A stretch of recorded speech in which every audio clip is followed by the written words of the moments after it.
Claxton with Thoughts from the Car, from the Movement Within. I wanted to talk a little bit about relationships. Really is, when I used to do the call-in psychic shows, 90% of the questions were about relationships. You know, we are either in one, we want one, you know, we are happy with the one we have, we are not. Even with relationships with ourselves. This conversation can actually, this topic I could talk about this all day. But what's really important, what I really want to talk about right now, is the fact that so many people choose.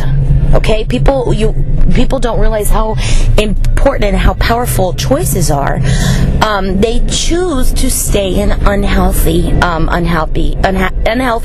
relationships. I always get people that say, April, do you see me with anybody? And I'll say, I don't. It's energy. I don't see the energy. And they start crying and they say, well, I'm married and my marriage is falling apart. And my question to you is, if you are in a relationship and if the relationship has patterns, because that's chapter 2 in my book, patterns, if there's a consistent, you know, not once, not twice, but I'm talking patterns of inconsistencies, of unhappiness, the communication's not good, it doesn't feel good anymore, then ask yourself this: is it worth it? Is your life worth it? When you are laying in bed at night, and your heart feels the energy coming from the outside world, but it doesn't feel the energy laying next to you, is it worth it? You know, I'm not one to put down the institution of marriage or commitment or being with somebody. And I do believe that both parties can put effort in and discover themselves again. I have seen amazing relationships turn around. But we're talking about relationships that are unhealthy and unhappy. If you are the only one doing the work, if the other person is the only one doing the work, you feel constantly unfulfilled. Your mind is wandering elsewhere. That's another huge sign, another red flag. If your eyes and your mind and your heart is wandering outside of the relationship, even though you might not have done anything, that's a huge indication something is wrong. And if you feel that the relationship is not growing, if it's not benefiting you, if you are no longer growing, it is time to let go. When we let go, we let in.